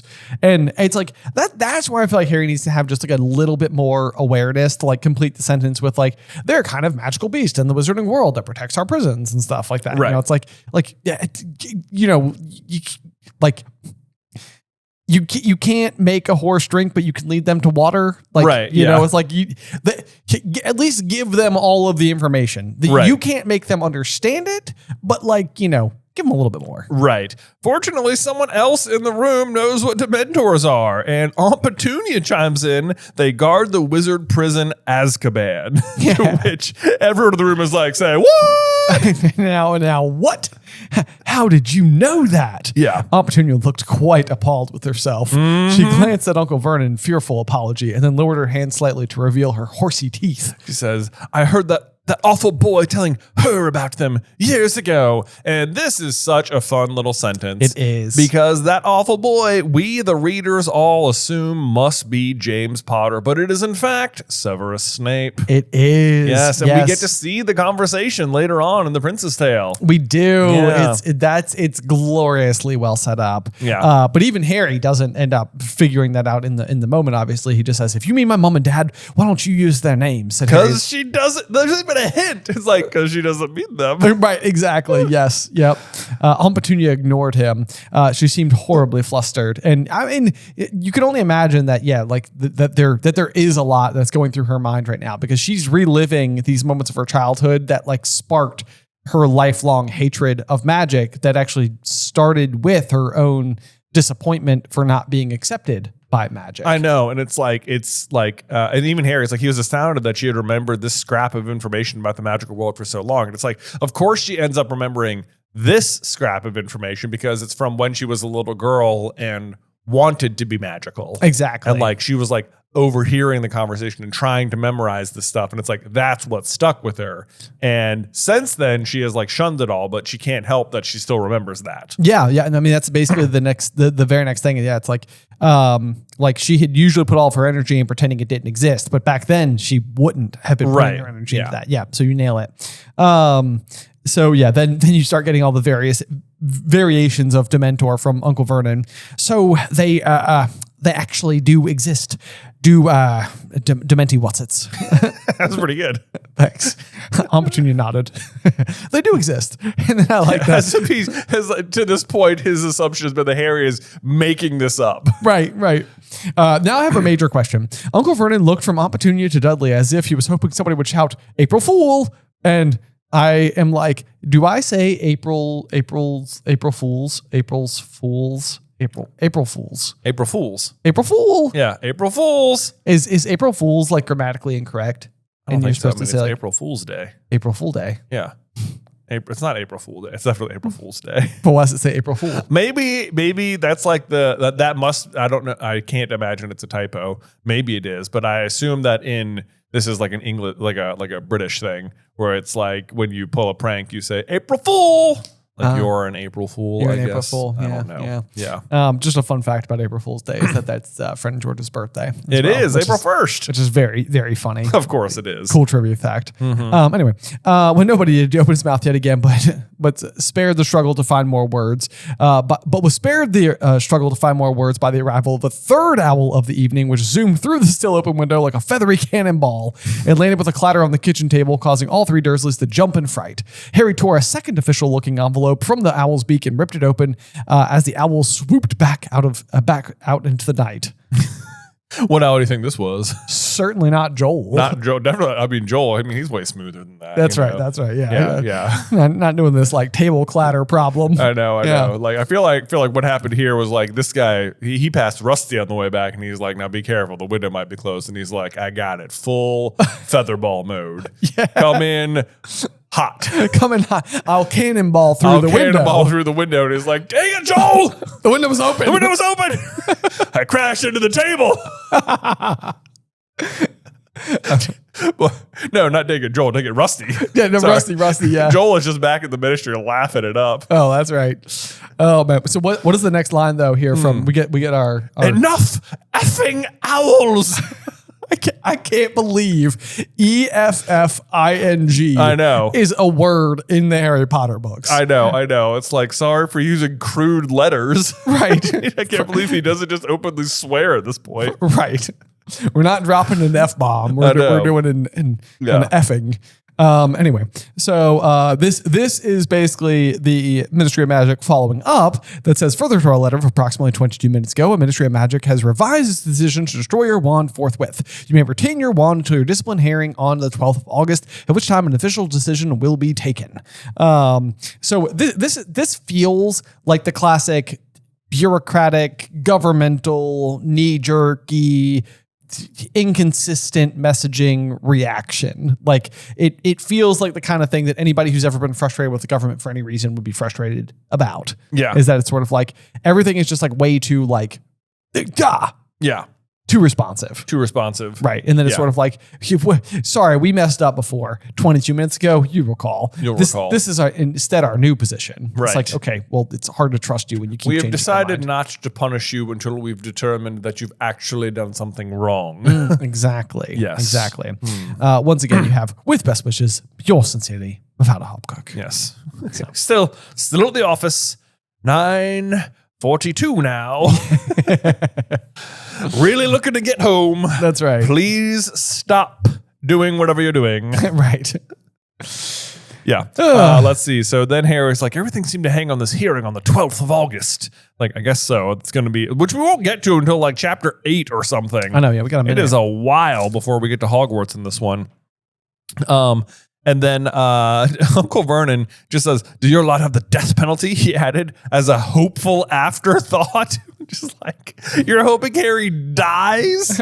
Because of this, like, that's extreme. It is. Even for you, that's extreme. Yes. And yeah, I've got to go to a hearing, said Harry, and they'll sentence you there? I suppose so. I won't give up hope then, said Uncle Vernon nastily. It's like, nastily. Jeez, my goodness. What a jerk. And then Harry's like, well, if that's all, be seeing ya. Got some letters to write. And they're like, no, it is not well. Sit down. Harry's like, wait, what? What? You're not clear on the situation yet? I told you, Dementors came. What else? What more could you possibly need? Right, that's enough, right? Yeah. That's it. I've read the situation extremely well. Trust me. I get it. Okay. Yeah. My godfather told me how to do these sort of things. I learned from the best. Learn from the best. He practically killed my parents. He practically killed my parents. I mean, he definitely didn't, but like he went to prison for a long time. Yeah. He's an escaped convict. They're still looking for him. But he didn't do it. He's super innocent. Yeah. The government disagrees, but whatever. Yeah. Okay, anyway. So let's see. Harry's what now? Dudley, I want to know what happened to my son. It's like, Harry's like, fine, I guess we can talk about that. Yes. And then red and gold sparks shot from the end of his wand, which I think is very interesting to include because the whole point of all of the stuff that's going on is like, don't do more magic, and magic comes from your wand. And this is like, I mean, while it doesn't seem like the red and gold sparks count as magic, yeah, it feels like it would. It feels like they'd be like, hey, what was that? What was it? You did like the small thing. You did the small thing. Time to chuck you out there, dude. Right. And he says, then he finally gives them a better description of what happens. We were in the alley between these two roads. Dudley thought he'd be smart with me, so I pulled out my wand, but I didn't use it. Then 2 Dementors turned up. I said, but what are Dementoids? What do they do? And Harry's just like, he's like exasperated. He's like, I told you. They suck all the happiness out of you. Regular things, And if they get the chance, they kiss you. Can I go now? And Uncle Vern is like, no. Kiss you? Kiss you with tongue, Vernon. No, come on. They suck out your soul. What do you think? with tongue. Ugh. So horrible. I know. Oh, man. Yeah. His soul, they didn't take... He still got his. It's like, this is like one where you can even like see the Dursleys struggle with like their spiritual relationship a little bit, where it's like we don't want his soul to be gone. I'm not even sure if he's got one, but we don't want it to be gone. They're like, I guess I'm not sure if I believe you that people can have their soul suck out, but I definitely feel like I want Dudley to have his. So what? Yeah. What could that mean? Yeah. And then she sees Dudley around the shoulders and shook him as though testing to see whether she could hear his soul rattling around inside him. Yeah. To which I was like, kind of like, how cat food might clank around. That clanks around in there. Give him the old 1-2, did ya? Right. Which I will say this, he at least believes in his son, True. Believes he could fight him off. That's a good point. Yeah. You can't give a Dementor with the old 1-2, said Harry through clenched teeth. Can't give a Dementor. I love this. Yeah. Why is he all right then, blustered Uncle Vernon? Why isn't he all empty then? It's like he can't possibly fathom a world where Harry helped. Right, exactly. Well, if Dudley didn't punch him, then there's no other explanation. Literally no other way it could have been solved that you could have gotten rid of these Dementowinkles or whatever. Dementowinkles. Makes him sound so delightful. Right. New from Little Debbie. Dementowinkles. Dementowinkles. Oh, man. Whoosh, with a clattering and whirring of wings as in a soft fall of dust, a 4th owl came shooting out of the kitchen fireplace. For God's sake, roared Uncle Vernon, pulling great clumps of hair out of his mustache. The 3rd owl is just like, you know what? I don't know if the window's going to be open or closed. Just go to the chimney, okay, man? The chimney will work. I got bad info from Rusty. I don't know about that guy. I don't know what Penelope sees in him, but you know what? Try the chimney. Although, you know what? The chimney also should not work, because if you remember from Goblet of Fire, that's where Arthur, Fred, and George all... Oh, yeah, they got stuck. Yeah. I guess when Mr. Weasley put it back together, he didn't do that part. He was sort of like, listen, I know you had it covered before. Don't do that. Don't do that, because we might do this again. You know? Yes. I might just decide. So let's see. This owl comes in. This one's from Sirius. And but before the 4th owl causes Uncle Vernon to pull out great clumps of hair from his mustache, which let me just tell you from experience does not feel good. Yeah, no, it doesn't seem like it would be good. Yeah. I mean, just pulling on it a little hurts, Right. Yeah. So Howie has anything left even. But yeah, so this letter is obviously going to come from Sirius. It's very short. It just says, Arthur's told us what's happened. Don't leave the house again, whatever you do. Yeah, which is like, now that it's like whatever you do, it's like that's what comes in now, because what's going to happen next is Vernon's going to be like, leave the house. That's right. Yep. Yeah. Even though the whole chapter Harry's been trying to leave and he's like, sit down. Exactly. Yeah. They're like ill-lit chips at night. They just keep passing each other. Yeah, that's right. Yeah. Right. Yeah. So, but I mean, Harry's super frustrated because it's just not nearly enough information. I can't help but agree with him. You know, it's like you could have written like just a little bit more serious, like we're getting you soon, or like everything will be okay. Or, be just like a little bit more fatherly, maybe. A little bit more. Then this is where you finally get the, let's see here. Wasn't anyone going to say well done for fighting off 2 Dementors single-handedly? Yeah. Like seriously though. Right. And then a pack of owls shooting in and out of my house, and I won't have it, boy. I won't. Yeah. Harry's like, what do you want me to do? I can't stop them. Right. Yeah. Like you saw how many they brought in my first year. Like, what do you think I can do to stop it? Right. I'm just receiving over here. But Uncle Vernon's not done. He's like, I want the truth about what happened tonight. If Dementors who hurt Dudley, how come you've been expelled? And he finally is able to give them the explanation. He says, I did the Patronus charm. It's the only thing that works on them. And then Vernon gets to the heart of the question that Harry has, which is, what are Dementoids doing in Little Whinging? And Harry's just like, exactly. Right. Yes. And I almost feel like that would be like a better response here. It's like nobody is willing to validate each other's like concerns. But if they were, and Harry, like, because what he ends up saying is, I couldn't tell you, said Harry wearily. No idea. But it's like if Harry had been like, yes, Vernon, okay, we're on the same page here. I have the same question. I have no idea. They're not supposed to be here. That was an incredibly weird thing to happen, even for like the world that I live in. Yeah. It's like, even that I could see like Uncle Vernon being like, okay. Yeah. Oh, but then I feel like he'd come to the same conclusion he does anyway, which is, it's you. That's something to do with you, boy. I know it. Why else would they turn up here? Why else would they beat down that alleyway? You've got to be the only you know what for miles. And he's right, of course. It does have to do with Harry. It's true. It's true. Yeah. And that's where Harry is basically like, he does have a good point. Why did this happen? Had the Ministry lost control of the Dementors? Because to be fair, that is something that Dumbledore had just predicted at the end of Goblet of Fire. So like, that's like, he basically instructs Fudge to go to Azkaban and get rid of the Dementors as the guards. And now here they are in Little Whinging attacking Harry himself. Yeah. And so it's kind of like the most obvious conclusion is that that's exactly what happened, that the Ministry is not in control. Yeah. The unfortunate thing is that it's the Ministry being in control that is what sent them there. Right. But this is all just great misdirection for you, the reader, then, because you're right. It's like Harry comes to the conclusion that seems like it makes more sense, which is, that Voldemort sent them. Right.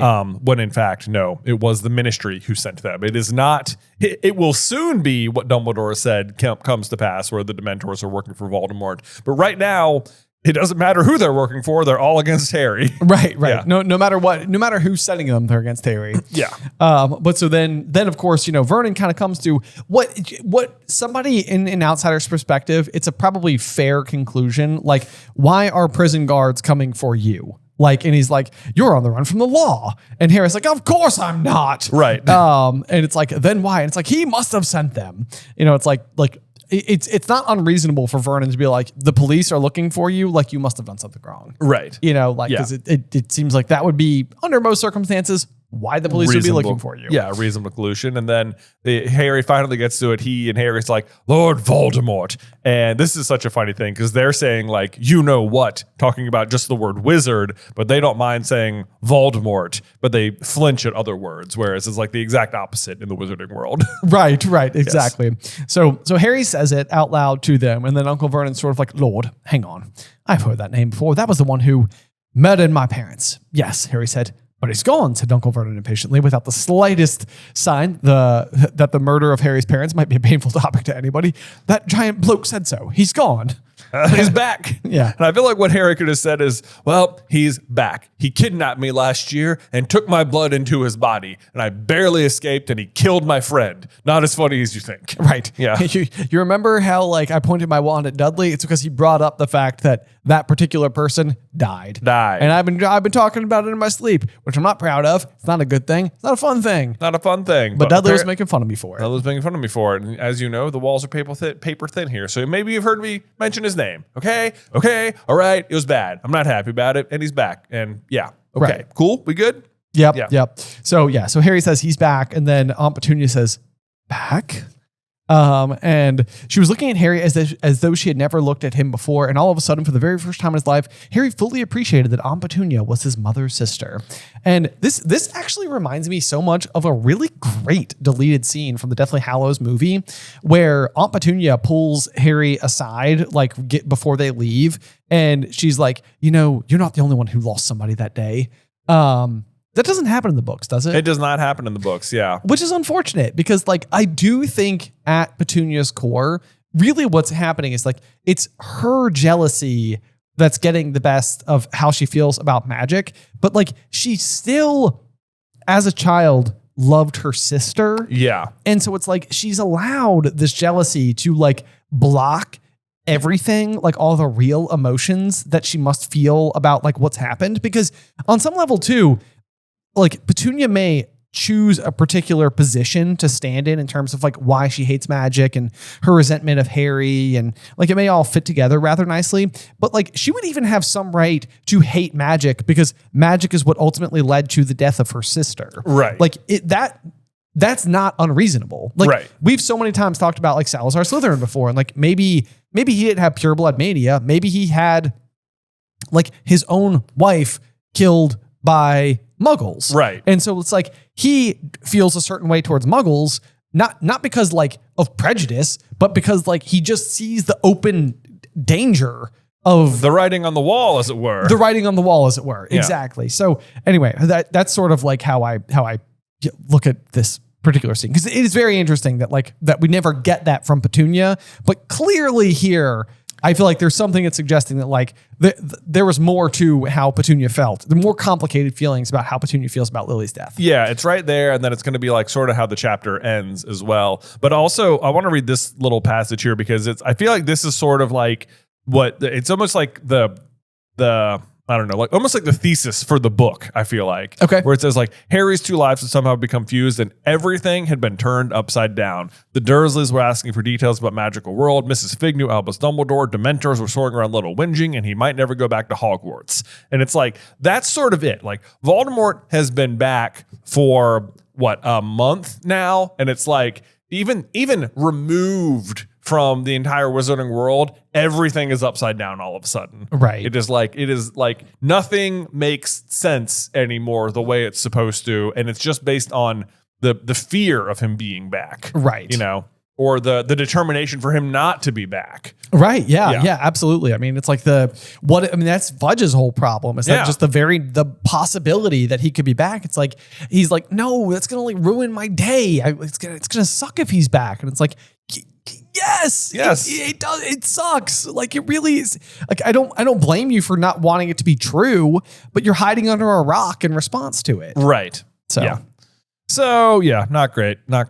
But anyway, then Petunia has her little moment there with Harry. And then Harry confirms he came back about a month ago. I saw him. Doesn't mention how he saw him, which feels maybe could have won him some points. Yeah, right. Yes. But maybe he doesn't want to talk about it. So I guess that's fair.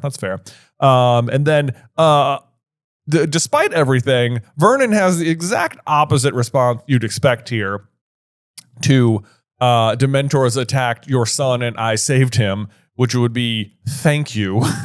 Instead, it's I never want to see you again. Leave this house now or else. Right. Uncle Vernon, the only thing he sees here is you are clearly causing danger to the residents of this household just by your very nature of being here. So you cannot be here anymore. And then he lists off all the things that have happened, which to be fair is quite a few, but Owl's treating the place like a rest home, pudding's exploding, half the lounge destroyed, Dudley's tail, Marge bobbing around on the ceiling, and that flying forward Anglia, out out. You've had it. Your history. When you put it like that. Yeah, it's like, yeah, quite a bit has happened. I can see where you feel as though your life has been disrupted. Yeah. Yeah. But then he finishes this, if you're going the same way as your useless parents, I've had it. Which I'm like, man, you were so lucky Harry doesn't just like attack you outright for that. Like, come on. Yeah. Such a low blow. Also, not reading the room with his wife's relationship with the sister at the moment either. Not well. Not well. No. I like to think Petunia had words with him about this one. Probably. Because he's not done. He goes on, it's like, why we ever kept you in the first place? I don't know. Marge was right. It should have been to the orphanage. Thought we could turn you normal. It was like, golly. Like, he is showing just his absolute true colors here. He really is. Let there be no facade. Like, Vernon's just a downright mean person. Oh, absolutely. Like, Yep. And then at that point in time, that was interrupted because the fifth owl has zoomed down the chimney so fast it actually hit the floor before zooming into the air again with a loud screech. So now we've had an owl fly neatly through the window. That was Joel. And then we had Rusty hit the window. And then poor guy. Rusty communicated to, who was our third owl? We didn't give him a name. Third owl believes he needs the cannonball through the window. Because it might be shut. Doesn't need to. Slams into the table. Right. One owl flies in through the fireplace safely. Yeah. Second owl assumes there must be something in the way. Tries to barge through, smashes into the floor. Yeah, basically. Yeah, wait, does the fifth one land in? The fifth owl zoomed down the chimney so fast it actually hit the floor. Yes, you're right. Yeah.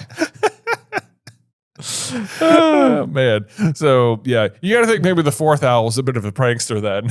He just flies up and he's like, hey, don't use the window. You got to use the chimney, but come in a little hot, you know? They blocked it. Did you hear about the guy with the tongue? Trust me.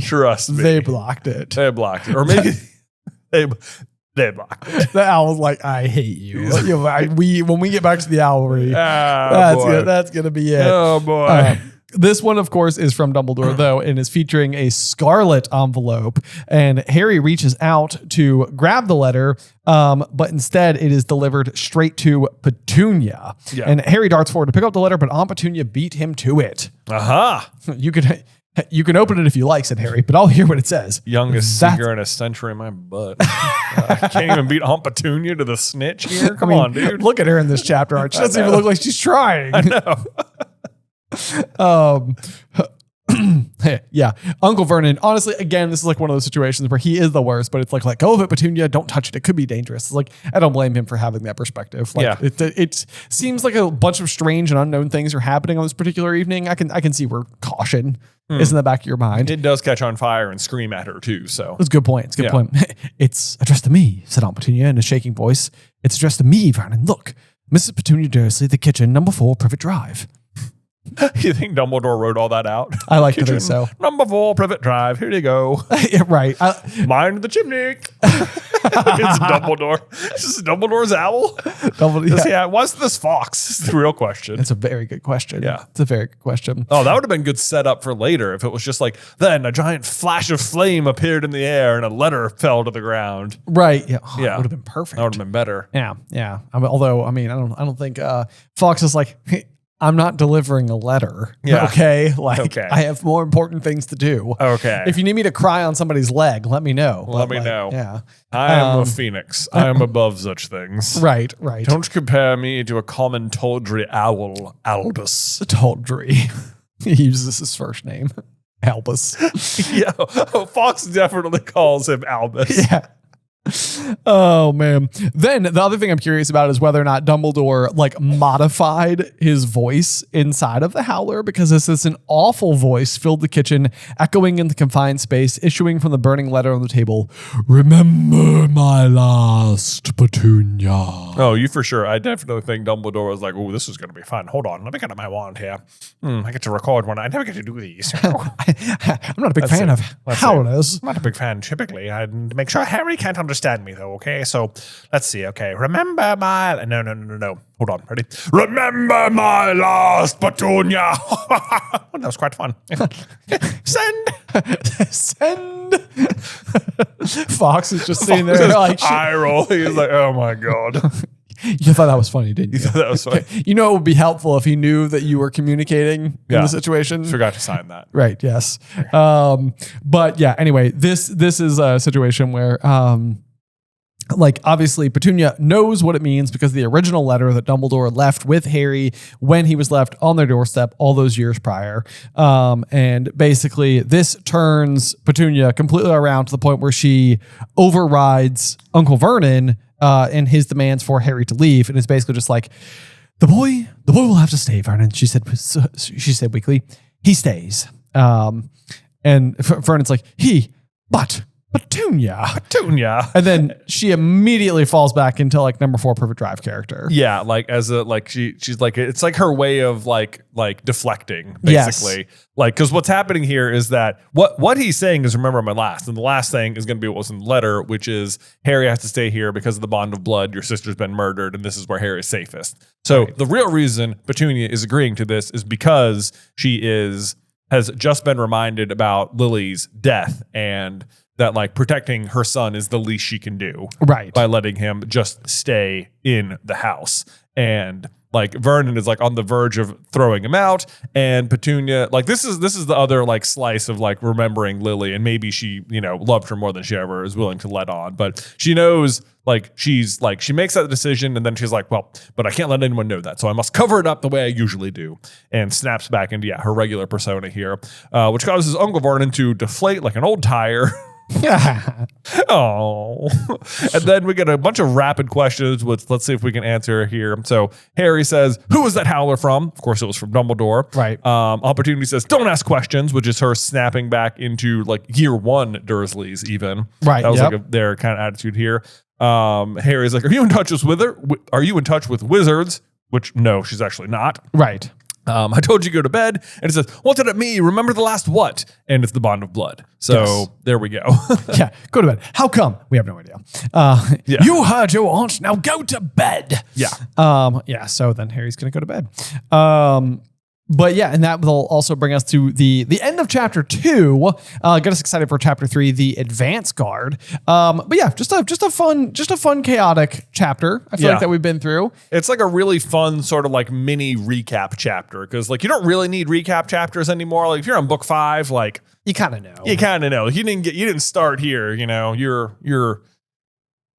You're committed to the story at this point. Right. Yeah. But like there's a little bit of like background, like just reminders. Because I think there was like a 3-year gap between Goblin and Order coming out. Yeah. Right. Like books wise. Yes. Yeah. So get everybody up to speed. We get like a little bit of a basis for Voldemort's return and the fact that he appeared, to Harry and all that type of stuff. So kind of a fun chapter, good recap chapter. We're all up to speed as we press forward to the advance guard. But Jay, before we close out today's episode, do you have a review for us? Well, but of course I do. Yes, I do. Let's see here. This is going to be from Kit1140. It says, podcasters who actually love Harry as a main character, which like, yeah, duh. I guess I'm like, the other podcasts just like hate on Harry, That would be so surprising. I know. I feel like Harry is supposed to be all of us. I know, right? You're supposed to be able to be like, yeah, that's me. That's how I hope I would act, Right, yeah. Like you'd be like noble enough and you'd, exactly. What does he get? Moral fiber. I know. This is where people are like, who's your favorite character? And it's like, you can never just be like, Harry. Yeah. You gotta have like some fun side character who's your favorite character. Right, yeah. Who's your favorite character? Harry. What house are you in? Gryffindor. What are you talking about? Why wouldn't it be Harry? Harry's literally the best person in the whole story. What's your Patronus? Stag. Duh, come on. Harry had all the correct answers, guys. Yeah, right. Okay. Yes, yeah. I have a snowy owl. What's your problem? Right. Okay, continue. Okay. Kit says, I love this podcast. I especially love that Jan Ben seemed to really like Harry as the main character. So many podcasts I've listened to, basically, I hate on Harry the whole time. He's my favorite character, so I love listening to people who love Harry as much as I do. There you go. Boom, right, bam. Hey, we got you, Kit. There you go. Here's a question. What if Harry started being able to see from Voldemort's perspective after the graveyard in Goblet of Fire? If I'm remembering correctly, all of Harry's visions, dreams before then are from a third-person perspective, and it seems like the Voldemort perspective only starts after Voldemort has taken some of Harry's blood. It can make sense that the Horcruxes are aware of the original person's experience, but then Voldemort physically linking himself with Harry makes it so Harry can see Voldemort's actual perspective. And then it says, so this would also explain for Nagini, like why he can see through Nagini since Voldemort was consuming her venom as a part of her to become fully alive again. And seems to be able to see out of her eyes and vice versa. So that's a very interesting question. Yeah, because we've talked a little bit about that before, especially with like the Riddle House at the beginning of Goblet of Fire. Yeah. Where like you're kind of witnessing everything. Like the only reason Harry should be able to witness any of that dream at all is because Voldemort is there and he's kind of been like, resurrected to that like rudimentary body or whatever. But the end of the chapter sort of has this like reveal moment where like Voldemort's chair is turned around and revealed to the onlooker, so to speak, in this case, Harry's mind, who's in the chair, which is Voldemort. And it's like, if it's from Voldemort's perspective, it doesn't seem like Harry should be able to see all of the like Frank Bryce walking up the stairs type bits of it. Like he's witnessing more than seems reasonable. Yeah. The same thing when he has the dream from divination, where he like flies in from the perspective of the owl and learns about Barty Crouch Sr. being murdered in the woods. Right. So maybe a big piece of it there is that like, if you can almost imagine, I'm kind of picturing like those telephones that are made out of like soup cans, where it's like you've got like a string in the middle and you can like talk to each other through it. It's almost like by Voldemort. I have been doing that like crazy over the past like 6 months, confusing Dumbledore and Voldemort. When Voldemort took a piece of Harry's blood into him, if it's almost like the can got like set up on his side. Right. And like now it's like truly properly like a two-way street. Right. So, because I think, this is interesting. I'm trying to think like at what points is Harry going to see from Voldemort's perspective moving forward, if it's ever the third person view again, or if it's mostly like from behind his eyes after this point. Like, we know like the attack on Mr. Weasley will be from Nagini's point of view, which would kind of make sense because of what they said, like that that's also a piece of Voldemort's soul in there, and like maybe Voldemort was even possessing her while she was in there. Well, and I've additionally had the belief before that we just made a theory about this, but that like Nagini herself, the former human that we saw in like Fantastic Beasts, has almost like been killed by Voldemort's occupation of her magical body. Oh, right. And it's almost like you've literally got like one soul, wasn't necessarily like forced out, but he describes occupying other animals in the Forest of Albania and how most of them were like ill fit to like withhold his occupation basically. Yeah. So the thought there would almost be that like he encounters Nagini and is able to like because she's like a magical beast, it's almost like the container is powerful enough to withstand even if Nagini's more kind-hearted soul can't. Right. And so in that way, Voldemort's Horcrux inside of Nagini is really just Voldemort. Like, and therefore that pathway would be even more closely connected than just the venom. Right. Is the argument I'd be making. But yeah, so then we see after Gringotts, that would be another occasion where he gets really mad. Yeah, and he's like slaying everybody in the room. You see when he's like hunting Grigorovich, you get to see from his point of view staring down at the town, right? Yep. Yeah. And when he's interviewing Grindelwald. Right. Yeah, this is interesting. Maybe it's like after he has the blood in him, then it seems like he sees rather from third person, he's seeing from first person.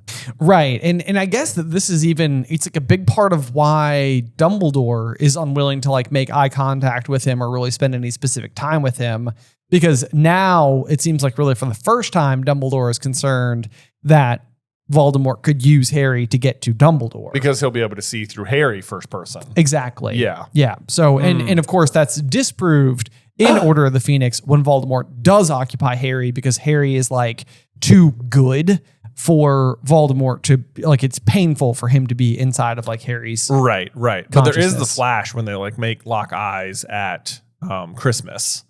Or like when they're taking the port key. Right. Yeah. Yes, there is that. You can like feel the snake inside him or whatever is what he describes it as. But that's like maybe Voldemort like noticing it, but it happens so quickly that like, yeah, if he ever tried to possess Harry, he basically can't because Harry's soul is too pure. Right.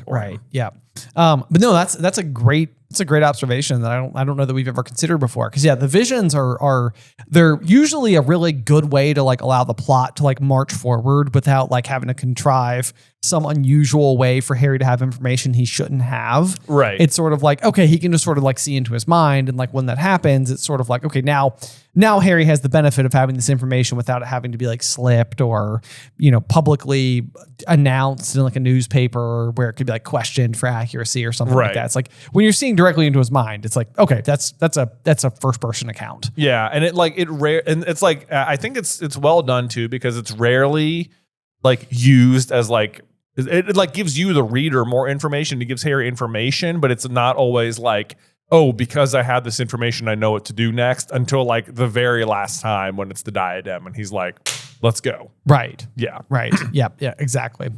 So Kit, great observation. Super love that. We're going to have to go through and now I have to go examine them all. Them all. But that feels like a total theory worth making too. That's a really good observation. So as always, guys, please continue to head on over and leave a review wherever you're able to. And if you can include a question inside of that review, we might be able to answer it at the end of one of these episodes. Yeah. Or if you have a very specific burning question for us that you would like to ask, you could always sign up for our Owlry tier over on our Patreon page, which not only gets you the ability to like ask a question that we might answer in our additional show, the Owlry, which is an extra, it's usually like 20 to 30 minutes at the end of each week's episode where we record another question from you guys. Yeah. But you would also get like ad-free listening, early access, so like lots of cool perks available via the Patreon. And if you sign up for an annual membership, of course, we'll send you a page from one of our books. We just got the spines removed from our Goblet of Fire copies, so those will start going out fairly soon. Yes. So if that's something you're kind of hoping for, be sure to go check it out. Again, patreon.com/throughthegryffindor. Yes.